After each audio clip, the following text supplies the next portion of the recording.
Antes de empezar, quiero invitarte a que te suscribas al canal y actives la campanita para no perderte ninguno de mis videos. Tu apoyo me motiva a seguir trayéndote más historias como esta.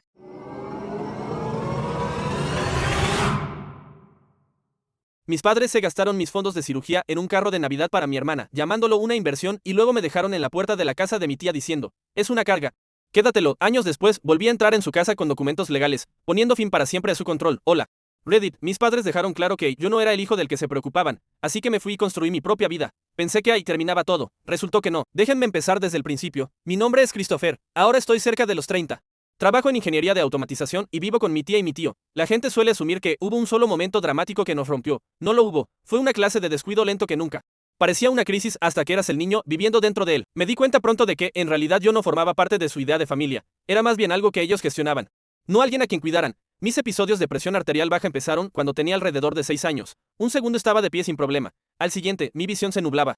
Mis piernas se sentían huecas y tenía que agarrarme de algo antes de caer. Los maestros reaccionaban rápido, los niños se quedaban mirando. La enfermera de la escuela ya me conocía por mi nombre en el primer mes. No era doloroso, solo embarazoso e impredecible. Los médicos explicaron todo con bastante calma. Dijeron que necesitaba comidas constantes, buen sueño, rutinas estables y evitar cansarme demasiado. Dejaron claro que no era mortal, solo algo que requería atención. Weston se aferró a la parte de que no era mortal y dejó de escuchar. Victoria asintió educadamente, pero podía ver cómo sus ojos se perdían.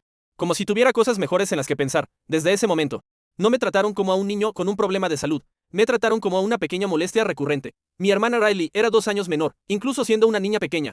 Acaparaba toda la atención. Tenía energía, velocidad, confianza, todo lo que Weston adoraba. Hablaba con cualquiera que quisiera escuchar sobre su potencial. Nunca usó esa palabra conmigo. Victoria, por otro lado, se centraba en la imagen. Quería que los vecinos pensaran que nuestro hogar era perfecto. Hijos perfectos, comportamiento perfecto, fiestas perfectas, especialmente en las fiestas navideñas. Las decoraciones de Navidad se colocaban cada año más temprano, pero incluso entonces yo entendía que no eran por calidez familiar, eran decorados.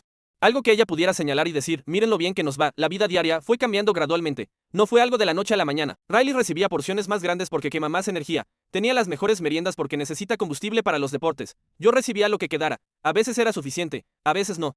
Nadie preguntaba cómo me sentía al respecto. Victoria me dijo una vez, tú no necesitas comida pesada, no estás corriendo de un lado a otro. Weston dijo algo parecido, llamándolo uso inteligente de los recursos. No entendí qué quería decir hasta que fue mayor y lo oí llamar a Riley la inversión. Lo dijo con calma una tarde, mientras Riley presumía un nuevo truco de baloncesto. Ella es la que nos va a llevar lejos. Le dijo a un vecino, Chris es diferente. No lo dijo con crueldad, lo dijo como si fuera un hecho. Desde entonces, no se me permitió unirme a ninguna actividad, ni siquiera cosas simples como los clubes escolares. Te vas a desmayar y causar problemas, decía Weston. Victoria añadía que no podía lidiar con episodios en público. No era preocupación, solo molestia. Veía a otros niños hacer cosas normales mientras a mí me mantenían al margen. Los maestros me trataban como si me fuera a romper si me esforzaba demasiado. Ellos tenían buenas intenciones, mis padres no. Hablar nunca ayudaba. Si mencionaba que tenía hambre, Weston decía que estaba siendo dramático. Si decía que algo se sentía injusto, Victoria me pedía que no empezara discusiones. Riley no era cruel con nada de eso. Solo era una niña que no entendía el desequilibrio. Se emocionaba por los regalos de Navidad o por equipo nuevo y venía a enseñármelos. Y yo fingía que no me importaba. Aprendí que reaccionar a cualquier cosa implicaba el riesgo de que ellos explotaran. El silencio mantenía todo estable. Para cuando cumplí 12 años, entendía la casa mejor de lo que muchos adultos entienden sus lugares de trabajo. Sabía cuando Weston estaba de mal humor y yo debía permanecer invisible. Sabía cuando Victoria se preparaba para hablar con los vecinos y necesitaba que Riley estuviera cerca para que actuara como su hija dorada. Sabía que, si tenía un episodio durante uno de los días de presentación de Victoria, ella me miraría con la expresión que la gente suele reservar para los insectos en el suelo. Riley recibía entusiasmo, planes, elogios, conversaciones sobre el futuro. Yo recibía recordatorios silenciosos de no causar problemas. Ella formaba parte de la imagen que presentaban al mundo. Yo era la parte que mantenían fuera de cámara. No hubo una explosión, solo hubo un patrón constante que nunca se detuvo. Y al final de ese año había aceptado algo que la mayoría de los niños nunca tiene que pensar. En esa casa, yo no era alguien alrededor de quien construyeran una vida. Solo era alguien que debía mantenerse fuera del camino. Tenía 13 años cuando las cosas finalmente se volvieron innegables. Riley tenía una gran exhibición de baloncesto ese sábado por la mañana, algo que Weston había exagerado como si fuera un evento de élite. Seguía diciendo, aquí es donde empieza, Riley. Hoy hay ojos importantes sobre ti. Ella tenía 11 años. Pero él le hablaba como si ya fuera una atleta seleccionada. Me desperté sintiéndome raro. Las piernas me temblaban y mi cabeza se sentía desconectada del resto del cuerpo. Fui a la cocina y dije en voz baja, no me siento bien. Victoria ni siquiera levantó la vista mientras preparaba la maleta de Riley. Solo descansa. No hagas que hoy sea difícil. De verdad no me siento bien, repetí un poco más fuerte. Weston me lanzó una mirada rápida. No vamos a hacer esto ahora, Chris. Acuéstate y no armes una escena. Riley me miró confundida. ¿Estás bien?, preguntó. Voy a estar bien, mentí, porque Weston odiaba cualquier cosa que retrasara su horario. Salieron un minuto después. Las últimas palabras de Weston fueron: cierra la puerta con llave y no nos llames a menos que la casa se esté incendiando. Luego la puerta se cerró y la casa quedó en Silencio. El mareo empeoró rápido. Intenté comer algo, pero el estómago se me revolvió. Cada paso se sentía inestable. Me senté en el sofá e intenté respirar profundo, pero la habitación giraba de todos modos. Me incliné hacia adelante, codos sobre las rodillas, esperando que pasara como a veces sucedía. En lugar de eso, los brazos se me debilitaron y resbalaron. Caí al suelo con fuerza. Intenté llamar a Victoria. Sonó unas cuantas veces y luego entró el buzón de voz. Le mandé un mensaje. Me siento muy mal. Sin respuesta. Los dedos se me entumecían mientras deslizaba la pantalla para llamar a emergencias. Mi voz salió muy débil cuando la operadora contestó. Creo que me estoy desmayando. Estoy solo. Ella me mantuvo hablando, pero todo se desvanecía. Quédese donde está. La ayuda va en camino. Dijo, su voz se sentía a kilómetros de distancia. Lo siguiente que recuerdo es despertar mirando un techo que no reconocía. Las luces del hospital estaban tenues y un monitor pitaba regularmente. Junto a mí, una enfermera entró con una pequeña sonrisa. Bien, ¿estás despierto?, dijo. Te desmayaste bastante fuerte. ¿Están aquí mis padres?, pregunté. Ella revisó la carpeta. Dijeron que vendrán más tarde, lo dijo con naturalidad. Como si no fuera sorprendente en absoluto. Eso me golpeó más fuerte que la caída. Me preguntó qué había comido ese día. Cuando admití que no había comido nada todavía, hizo una breve pausa. Eso no ayuda con tu condición. Asegúrate de que tus tutores lo sepan, ¿de acuerdo? Tutores. Una trabajadora social pasó a preguntar por qué un chico de 13 años había sido llevado solo y por qué nadie había aparecido. El día se alargó, enfermeras iban y venían. Me ofrecieron sopa. Revisaron signos vitales, acomodaron almohadas, pero no hubo voces familiares. No estaba Weston paseando. Furioso, no estaba Victoria fingiendo preocuparse, no estaba Riley asomándose por la cortina, ni siquiera un mensaje de texto. Llegó la noche, miré las sombras moverse por la habitación, cerca de las 8. Mi teléfono vibró con un mensaje, todavía estamos fuera, descansa, te veremos mañana. Eso fue todo, ni siquiera preguntaron qué había pasado. A la mañana siguiente, Weston y Victoria finalmente entraron. Weston parecía irritado, no preocupado. Victoria parecía avergonzada de que la vieran en una habitación de hospital conmigo. Riley llevaba una medalla, gané el segundo lugar. Dijo en voz baja. Weston señaló su medalla como si importara más que el suero en mi brazo. Tu hermana lo hizo bien. Intenta no causar problemas en los días importantes. No respondí. No había nada que decir. La enfermera entró para actualizarlos. Su desmayó por presión baja y falta de comida. Necesita una nutrición constante. Victoria hizo una sonrisa tensa. Por supuesto. Debe haber habido alguna confusión. Cuando la enfermera salió, Weston murmuró, por esto es que la gente se hace la idea equivocada. Y la gente definitivamente lo hizo. Las sirenas en nuestra calle tranquila hicieron que todos hablaran. La señora Grant le preguntó a Victoria qué había pasado. Victoria respondió con brusquedad. Solo exageró otra vez. Weston añadió, los niños a veces se desmayan. A la gente le encanta exagerar. Pero los vecinos no se lo creyeron. Lo sé porque después se lo contaron a Edaline, en casa. Weston anunció, vas a pasar más tiempo en casa de tu tía. No podemos tener más malentendidos. Victoria añadió, será más fácil para todos. Ninguno mencionó mi salud. Ninguno se disculpó por dejarme solo. Ninguno preguntó cómo me sentía. Cuando Edaline vino a recogerme, dijo en voz suave, estábamos preocupados. Jonathan cargó mi maleta sin preguntar nada. Las primeras semanas después de la visita al hospital, Edaline me preguntaba si quería repetir plato. Jonathan me recordaba que tomara agua. No hacían comentarios sobre cuánto comía ni me comparaban con Riley. No analizaban mis síntomas ni se molestaban cuando me veían cansado. Simplemente lo trataban como parte del día. Una noche en la cena, Jonathan dijo, estás pálido, siéntate un rato. Sin irritación, sin juicio. Acercaba una silla, me pasaba comida sin que sonara caridad y preguntaba por la escuela. Las conversaciones eran simples pero reales. No intentaban presumir ni cuidar apariencias. Simplemente vivían. No tardé en notar que mis episodios se hicieron menos frecuentes. Comidas adecuadas. Sueño constante y la falta de tensión ayudaron más que cualquier medicamento. Seguía teniendo momentos en los que la visión se me nublaba o las piernas se me debilitaban, pero eran más espaciados. Edaline decía, come primero, preocúpate después. Y deslizaba un plato hacia mí. Jonathan me decía que anotara que empeoraba las cosas. No eran consejos médicos, era estructura. Algo que Weston nunca ofreció. Jonathan trabajaba en diseño y pasaba mucho tiempo en un escritorio, pero afrontaba todo como si fuera un proyecto. Un día me encontró en el sofá mirando al techo. Y dijo, ven, déjame mostrarte algo. Abrió una pequeña caja de madera llena de juegos de rompecabezas y cartas de estrategia. Esto ayuda a que tu cerebro se concentre. Explicó, buen entrenamiento para la vida. Estrategia primero, reacción después, pasamos horas resolviéndolos. Al principio era torpe y lento, pero Jonathan nunca me apuró. Decía cosas como, piensa por adelantado, no solo reacciones o los patrones se repiten, si miras el tiempo suficiente, se volvió nuestra rutina. Y no me di cuenta entonces. Pero esa estructura colocó la base de casi todo lo que llegaría a ser más tarde, en la escuela. Los maestros notaron que faltaba menos clases. Algunos asumieron que era porque mi salud había mejorado. No conocían la razón real. No estaba viviendo en una casa que me drenara. Cuando volví a casa en algún día entre semana, el cambio de ambiente era inmediato. Weston tenía la costumbre de suspirar dramáticamente cuando yo entraba en una habitación. Victoria le preguntaba a Riley por su día antes siquiera de mirarme.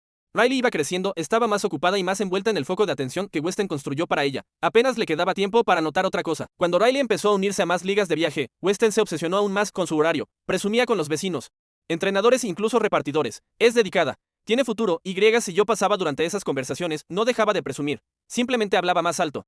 Como si quisiera ahogar mi existencia. También empezó a decir cosas como, Chris prácticamente ya no vive aquí, como si fuera motivo de orgullo. Victoria siempre sentía aliviada de tener menos complicaciones. Lo decían a veces sabiendo que yo estaba escuchando. No intentaban ocultarlo. Durante una entrega de fin de semana, Weston se quedó en la puerta de Adaline y dijo, a él le va mejor aquí de todos modos, no con amabilidad, solo con resignación. Adaline no le respondió, pero puso una mano suave sobre mi hombro cuando él se fue como para compensar el tono que había usado. La transición a quedarme allí a tiempo completo ocurrió lenta pero claramente. Primero fueron los fines de semana, luego las noches de escuela.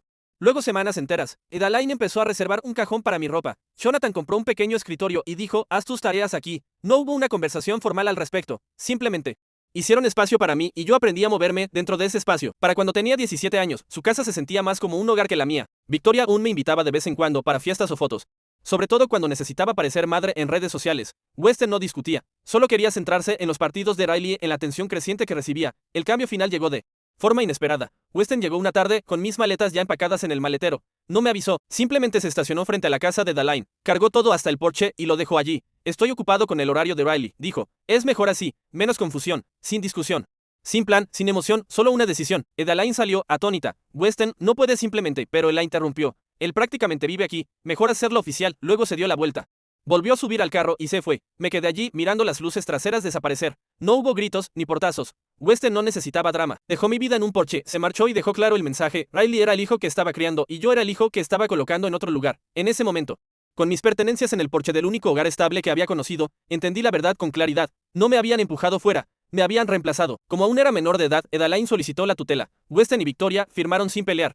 Para entonces, no estaban tratando de recuperarme. Estaban tratando de convertir en problema de otra persona lo que yo representaba. Cumplir 18 años debería haberse sentido como un paso a la adultez. Pero ese invierno dejó claro que había estado solo mucho antes. Mi salud se había mantenido mayormente estable en la casa de Adaline y Jonathan. Pero los episodios de desmayo seguían apareciendo y desapareciendo. A principios de diciembre se hicieron tan frecuentes que Adaline insistió en que volviera a ver a un especialista. El doctor revisó años de historiales y recomendó una operación. Nada experimental.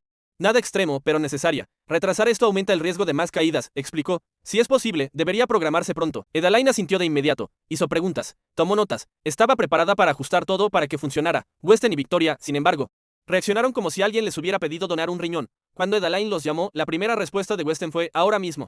Absolutamente no. El peor momento imaginable. No preguntó por los riesgos ni por la urgencia, solo preguntó por el costo. Victoria añadió, son las fiestas. No podemos lidiar con facturas médicas en Navidad. Arruinaría todo. Arruinaría todo. Esa frase se me quedó grabada aunque ya debería estar acostumbrado a ese tono. En ella, Jonathan me llevó aparte después y me preguntó cómo me sentía. Le dije que estaba cansado. Pero no sorprendido, no intentó convencerme de lo contrario. Solo dijo, ya encontraremos alguna solución. Diciembre llegó rápido. Adaline decoró la casa por completo. No intentaba distraerme. La Navidad siempre había sido su época favorita. Pero podía notar que esperaba que las luces y el ambiente cálido ayudaran a mi ánimo. Colgó una corona en la puerta.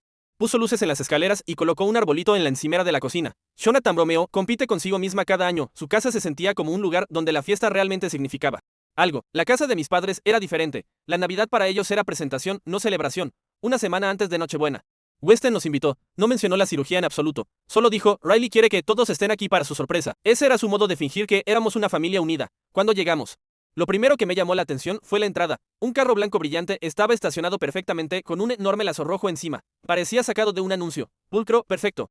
Caro, Riley estaba a su lado, rebotando sobre los pies, incapaz de ocultar su emoción. Gritó, ¿te gusta? Antes de que alguien pudiera responder, Victoria salió con el teléfono en la mano, ya tomando fotos. Primer carro, regalo de Navidad para nuestra estrella en ascenso, dijo en voz alta, girando a Riley hacia la cámara. Weston se quedó orgulloso detrás de ellas, con el pecho inflado como si hubiera logrado algo heroico. Adaline susurró, no lo hicieron, pero yo ya podía notar que sí. Weston me hizo señas. Mira, Chris, vale cada centavo, dijo. Una inversión a largo plazo. No respondí de inmediato. Solo miré el lazo, el brillo.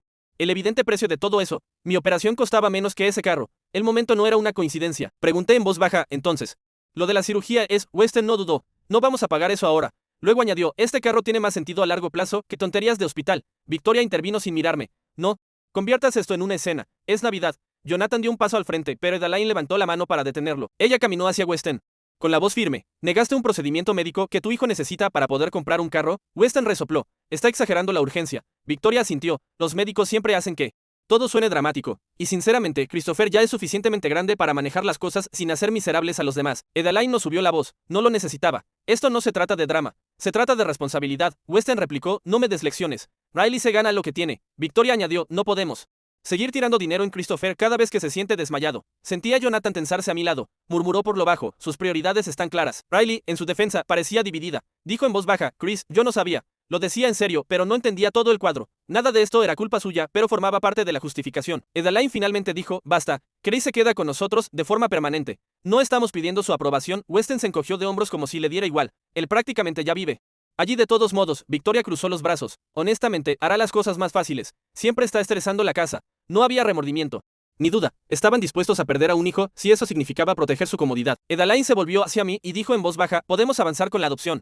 Si eso es lo que quieres. Miré las luces de Navidad enrolladas en las barandas del porche. El aire frío hacía que todo se sintiera más nítido. Sí.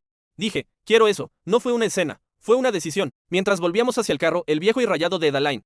Miré una vez más el nuevo vehículo de Riley. El enorme lazo ondeaba con el viento como una bandera plantada en medio de la verdad. Esa noche, Edaline y Jonathan empezaron el papeleo en la mesa de la cocina, y yo dejé de pensar en Weston y Victoria como algo que necesitaba arreglar. Cumplí 18 años antes de que todo se finalizara, pero Edaline y Jonathan no se detuvieron solo porque el calendario hubiera cambiado. Terminamos el proceso de todos modos. Cuando la adopción se concretó el año en que cumplí 19, fue casi anticlimático. Weston y Victoria firmaron los papeles como si estuvieran saldando una factura, sin objeciones, sin preguntas, sin muestras de emoción. Edaline me abrazó fuerte después y dijo, ahora sí podemos planear tu futuro. Jonathan añadió, borrón y cuenta nueva, empezar de cero. Le creí, la cirugía se llevó a cabo. Un mes después, no fue complicada, pero corrigió el problema de fondo que los médicos habían estado observando durante años, lo que hacía que mi presión se desplomara de la nada. Jonathan se quedó conmigo durante el procedimiento y Edaline se encargó de cada detalle cuando me dieron de alta. Por primera vez, la recuperación se sintió tranquila en lugar de estresante, sin culpa, sin tensión, solo descanso. Pasé esas semanas de recuperación sentado en la mesa de la cocina con mi portátil, haciendo cosas básicas para pasar el tiempo, navegando por foros, viendo tutoriales, leyendo guías al azar sobre tecnología. Jonathan vio lo que estaba viendo una tarde y preguntó, ¿alguna vez has pensado en aprender a automatizar cosas? Básicamente es resolver rompecabezas con código. Sabía que me gustaba la estructura, la lógica y todo lo que tuviera reglas. No era una sugerencia, era más bien que reconocía la forma en que yo ya pensaba. No sabía nada de programación entonces, así que empecé con lo básico. Cursos sencillos de Python, ejercicios pequeños, imprimir texto en la pantalla. Encajó rápido. Programar tenía el mismo atractivo que antes tenían los juegos de estrategia. Entrada clara, salida clara. Sin manipulación emocional, sin adivinar cómo reaccionaría alguien. Solo instrucciones y resultados. Jonathan me animó. Apégate a un horario, dijo. La práctica pequeña de cada día derrota a los arrebatos aleatorios. Así que fijé uno. Lectura en la mañana, retos de código en la tarde, scripts de práctica en la noche. Se convirtió en rutina. Para cuando tenía 20 años. Ya había dejado atrás los proyectos de principiante y empecé a automatizar pequeñas tareas en la casa de Edaline y Jonathan. Organizar archivos, llevar registro de gastos, programar recordatorios. No era impresionante, pero se sentía productivo. Edaline dijo, esto está ayudando más de lo que crees. Y lo decía en serio. Ser útil se sentía bien. Un día, Jonathan me mostró un problema que tenía en el trabajo. Necesitaba extraer datos de cientos de facturas manualmente. Le tomaba horas. Le pregunté si podía intentar algo. Escribí un script rudimentario.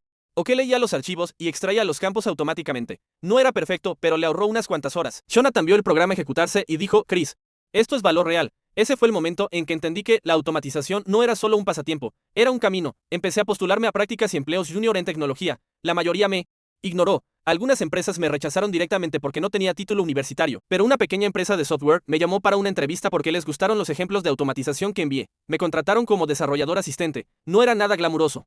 Tareas de mantenimiento, documentación, pruebas de módulos, pero tuve acceso a mentores y aprendí rápido. Mi desarrollador líder, Márquez, me dijo una vez, ya piensas como ingeniero, solo te falta experiencia. Así que absorbí todo. APIs, lógica de flujos de trabajo, estructuras de datos, frameworks de automatización. Se sintió como descubrir un idioma que siempre había estado destinado a hablar. Para cuando tenía 21 años, construí mi primera herramienta interna importante para la empresa. Automatizaba un flujo de trabajo de varios pasos que los empleados usaban a diario. Algo que tomaba 10 minutos ahora tomaba 30 segundos. La gerencia se dio cuenta. Márquez me dijo, nos has ahorrado docenas de horas a la semana con esto. Ese reconocimiento significó más que cualquier nota o cumplido que hubiera recibido creciendo. Mientras tanto, Weston y Victoria empezaron a reaparecer de pronto a través de otros.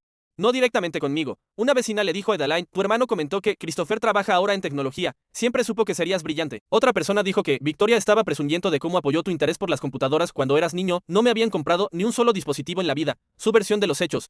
Era ficción, pero repetirla los hacía parecer padres involucrados. Yo lo ignoré todo. A los 22 años pasé de junior a ingeniero de automatización de tiempo completo. La empresa confió en mí para proyectos más grandes, automatizar flujos de incorporación, crear paneles, optimizar sistemas de backend. Me gustaba el trabajo porque no dependía del estado de ánimo de nadie. Si algo fallaba, los registros me decían por qué. Si algo funcionaba, lo hacía de forma constante. Era honesto. A los 23 años.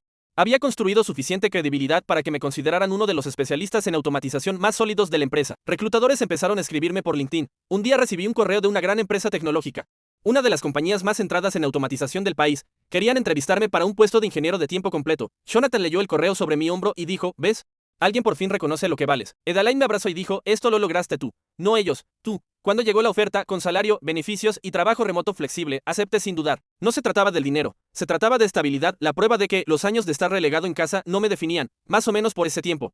Weston intentó escribirme por redes sociales. Puso, supe la noticia. Orgulloso de ti. Deberías venir a visitarnos algún día. Victoria comentó en el anuncio de mi trabajo. Siempre creímos en ti. No respondí. Ni siquiera sentí tentación de hacerlo. Para finales de los 23 años, estaba económicamente estable. Construyendo un futuro con habilidades que había ganado por mí mismo y viviendo con las únicas personas que me habían mostrado lo que significa la familia. Podía haberme mudado, pero quedarme tenía sentido. Ayudaba en la casa, cubría gastos y mantenía mi rutina estable. Weston y Victoria existían como extraños de otra vida. Irrelevantes para la que estaba construyendo, y por primera vez. Estaba completamente en paz con eso. Tenía 24 años y estaba afianzándome en mi rol como ingeniero de automatización cuando todo volvió a cambiar. Una noche, después de un largo día, depurando flujos de trabajo, llegué a casa esperando la tranquila rutina de Dalain y Jonathan. En cambio, vi un par de zapatos desconocidos en la puerta, caros. Del tipo que a Weston le gustaba comprar para encajar con la imagen familiar. Adentro, Riley estaba sentada en el borde del sofá, con los codos sobre las rodillas, mirando al suelo como si no pudiera sostener la cabeza. Tenía el cabello despeinado, la ropa arrugada y se veía más pequeña de lo que recordaba. Cuando levantó la vista hacia mí, tenía los ojos rojos. Chris, susurró, como si decir solo mi nombre ya le costara esfuerzo. Cerré la puerta con suavidad. ¿Qué pasó? Negó con la cabeza al principio, como si no pudiera ordenar la historia. Edalain salió de la cocina. Puso un vaso de agua frente a ella y dijo, llegó hace una hora. No dijo casi nada hasta ahora. Jonathan añadió, está a salvo. Eso es lo importante. Pero incluso él se veía alterado. Riley respiró hondo y por fin dijo, ya no podía quedarme allí. No tenía que especificar en qué casa. Se veía agotada de una forma que el sueño no arregla. Los hombros caídos. Las manos temblando levemente. No era la chica ruidosa y confiada que Weston había convertido en pieza de exhibición. Parecía alguien que había estado cargando un peso mucho más pesado de lo que cualquiera imaginaba. Lo intenté. Dijo, de verdad lo hice. Me senté frente a ella. Cuéntame desde el principio. Asintió despacio, tratando de ordenarse. Después de que te fuiste. Todo empeoró. Papá quería asegurarse de que yo no perdiera el enfoque. Dijo que el carro era prueba de lo que esperaba de mí. Lo llamaba una inversión que no iba a dejar desperdiciar. Lo había sospechado. Weston nunca regaló nada sin condiciones. Riley continuó. Todos los días eran práctica, entrenamientos, ver grabaciones. Sí quería ver a mis amigas. Él decía, no vas a tirar años de trabajo por tonterías infantiles. La voz le tembló. Dijo que yo no tenía idea de cuánto había gastado en mí. ¿Y mamá? Pregunté. Riley soltó una risa cansada. Me hacía sentir culpable constantemente. No nos hagas quedar mal. La gente está mirando. Las familias se sacrifican por el éxito. Tragó saliva. Me culpaba cada vez que papá se enojaba. Decía que yo lo estaba estresando. Los patrones eran familiares, solo que dirigidos a otro objetivo esta vez. Se frotó la cara con ambas manos. El carro no era libertad. Era una herramienta de presión. Papá decía, si dejas el baloncesto, te lo quito y te corto todo. No olvides quién te dio oportunidades. No la interrumpí. Nunca la había escuchado hablar tan abiertamente. La voz de Riley bajó. Cuando cumplí 22, les dije que quería dejarlo. Mi rodilla ha estado peor. El doctor dijo que debería descansar, pero cuando dije las palabras, ya no quiero jugar.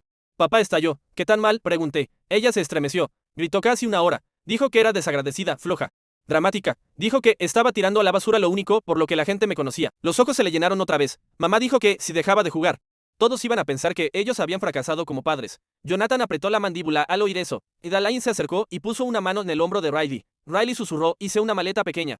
Después de que se fueron a dormir, no sabía dónde ir, pero sabía que no podía quedarme, así que vine aquí, asentí, hiciste lo correcto. Ella me miró como si no estuviera segura de creerlo. Edalain se inclinó hacia adelante. Te quedas con nosotros. Sin condiciones. El rostro de Riley se desmoronó. Una mezcla de alivio y agotamiento. Gracias, exhaló. Esa noche, después de que se durmió en la habitación de invitados, me senté en la mesa del comedor con mi portátil. Jonathan arrimó una silla a mi lado. ¿Cuál es el plan? Preguntó. Necesito saber cuáles son sus derechos, le dije. Todos. No lo abordaba desde la emoción. Lo abordé como si fuera trabajo. Objetivo claro, obstáculos definidos. Investigación estructurada. Riley tenía 22 años. Legalmente adulta. Sus padres no podían obligarla a volver a casa. No podían quitarle el carro como castigo si el título y la matrícula estaban a su nombre. No podían acosarla sin consecuencias. Pasé horas leyendo guías legales, leyes sobre acoso, órdenes de protección, derechos de inquilinos y qué documentar si intentaban escalar la situación. Investigué cómo bloquear la interferencia de los padres, que cuenta como abuso emocional en la adultez, y cómo preparar pruebas si las cosas se agravaban. Edalain se nos unió al rato. La van a culpar a ella, advirtió. Siempre culpan a alguien. Lo sé. Respondí. Por eso tenemos que ir un paso por delante. Jonathan asintió. Weston no se va a tomar esto en silencio. Miré la puerta cerrada de la habitación de invitados. Puede intentarlo, pero ya no tengo 13 años. Esta fue la primera vez que sentí el cambio con claridad, creciendo. Weston tenía todo el poder, económico, emocional, físico. Ahora yo tenía independencia, un trabajo estable y la capacidad de proteger a alguien a quien él había pasado años moldeando como herramienta. A la mañana siguiente, Riley me encontró en la sala revisando documentos. No tienes que hacer todo esto, dijo en voz baja. Sí. Le respondí. Sí tengo. Sue dejó caer en el sofá. Papá va a explotar. Que lo haga, contesté. No vas a volver. Me miró como si hubiera dicho algo imposible. Luego asintió despacio, con cuidado, como si por fin se permitiera creerlo. Para el final de la semana tenía todo preparado. Declaraciones, referencias legales, números de contacto de la policía y plantillas para documentar. No porque planease pelear con Weston en tribunales.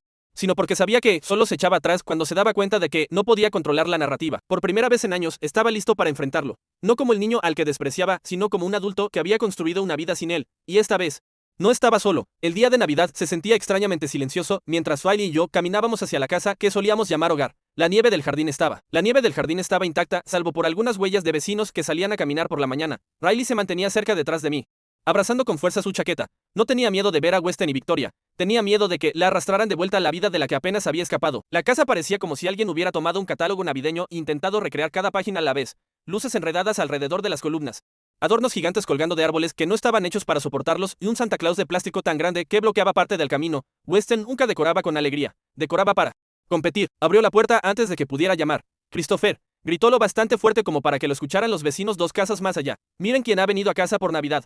Mi hijo exitoso, el ingeniero. No me moví hacia él. Victoria apareció detrás con un suéter rojo de lentejuelas que captaba cada rayo de luz de la habitación. Su sonrisa era amplia, pero sus ojos calculaban. Christopher, cariño, te ves maravilloso. Y Riley, su voz se hundió en irritación. Espero que ya hayas terminado con esta pequeña rebeldía. Riley no dijo nada. Su silencio dijo suficiente. Entramos solo lo necesario para salir del frío. El interior se veía incluso peor que el exterior. Guirnaldas enrolladas en cada baranda, velas acomodadas como si fueran utilería y un árbol de Navidad de más de 3 metros que prácticamente bloqueaba el pasillo. Todo el lugar se sentía como un escenario preparado para un público que le importaba más a Weston que sus propios hijos. Tengamos un lindo momento de fiesta, dijo Weston, tratando de dirigir la situación. Nada de drama. Más tarde vienen los vecinos. No estamos aquí para celebrar, dije. Estamos aquí para resolver las cosas de una vez por todas. La sonrisa de Victoria se resquebrajó. Christopher, por favor, es Navidad, no nos avergüences. Riley dio un pequeño paso al frente. Mamá, no voy a volver. Me voy a quedar con Chris. Victoria se puso rígida. Absolutamente no. Estás confundida. Lo estás dejando influenciarte. Tomé mi propia decisión, dijo Riley, más fuerte esta vez. La compostura de Weston se quebró al instante.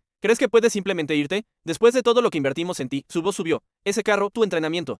Los años empujándote a triunfar. Nada de eso fue gratis. No fue ayuda, dijo Riley. Era control. Oír eso de ella hizo que algo se derrumbara en la habitación. Weston señaló hacia la entrada con el dedo. Si te vas de esta familia, no te llevas el carro. Lo recuperaré yo mismo. La respiración de Riley se cortó. Era un regalo. No, ladró Weston. Era una inversión.